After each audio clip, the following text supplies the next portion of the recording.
warahmatullahi wabarakatuh. Perkenalkan, kami dari kelompok 9 akan menceritakan tentang kisah Nabi Ayub alaihissalam.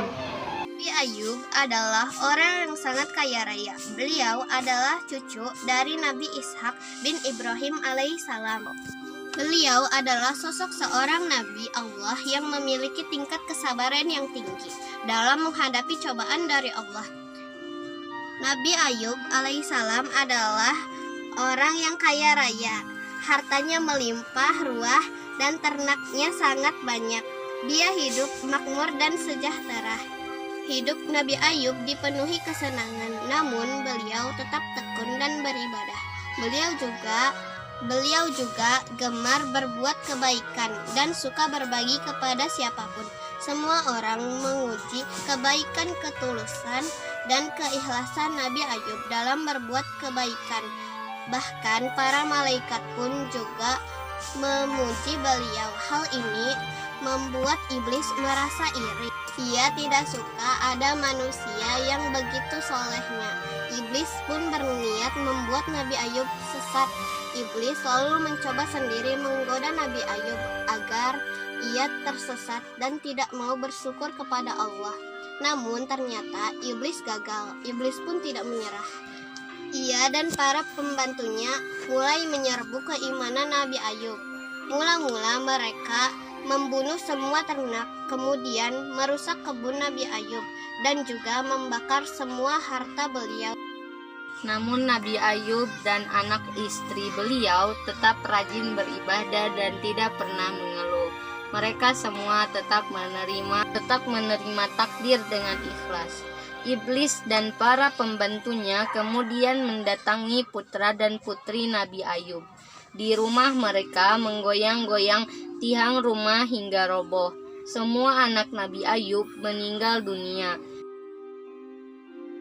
Iblis mengira usahanya berhasil menggoyahkan imannya Nabi Ayub.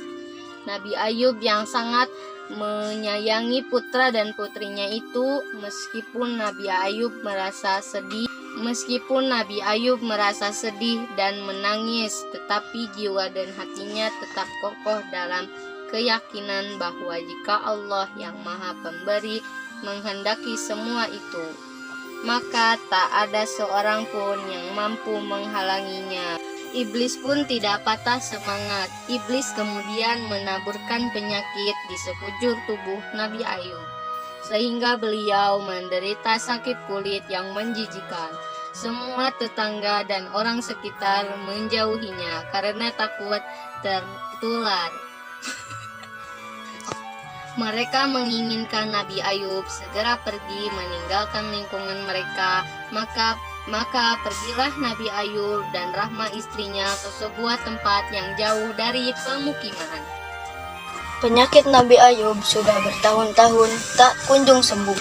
Namun Nabi Ayub tetap bersabar. Suatu hari, Rahma hendak membeli makanan dan ia pun pergi keluar. Ternyata saat itu Nabi Ayub sangat membutuhkannya. Berkali-kali Nabi Ayub memanggil istrinya, tapi tak ada sahutan dari istrinya itu. Nabi Ayub merasa kesal. Terbesit dalam benak beliau bahwa Rahma sengaja pergi meninggalkan beliau. Nabi Ayub lantas bersumpah akan memukul Rahma 100 kali. Jika ia kembali nanti, Nabi Ayub kemudian berdoa memohon kesembuhan kepada Allah. Allah memerintahkan Nabi Ayub agar menghentakkan kakinya ke tanah. Lalu dari tanah itu keluar air yang sangat sejuk dan segar. Nabi Ayub lantas membersihkan sekujur tubuhnya dengan air itu. Seketika itu pula penyakit Nabi Ayub sembuh dan kulit tubuhnya kini kembali seperti sedia kala. Wajahnya pun kembali bersinar, memancarkan wibawa yang luar biasa. Rahma akhirnya pulang dan betapa terkejutnya ia ketika melihat suaminya sudah sembuh dan ia juga meminta maaf karena telah hampir kehilangan kesabaran dalam merawat Nabi Ayub yang sangat sakit. Nabi Ayub pun memaafkannya, curiga bahwa ia telah terlanjur bersumpah untuk menghukum karena bahwa ia telah terlanjur bersumpah untuk menghukum Rahma sebanyak 100 kali. Beliau sangat bingung karena dalam benaknya beliau tidak tega menyakiti istrinya. Akhirnya turun perintah Allah agar Nabi Ayub mengambil 100 helai rumput, mengikatnya lalu memukul 1 kali ke tubuh Rahma dengan pelan-pelan. Nabi Ayub pun melaksanakan perintah Allah itu untuk memenuhi sumpah beliau. Rahma sama sekali tidak merasa sakit dengan 100 helai rumput itu. Nabi Ayub alaihissalam kini telah sembuh seperti sedia kala.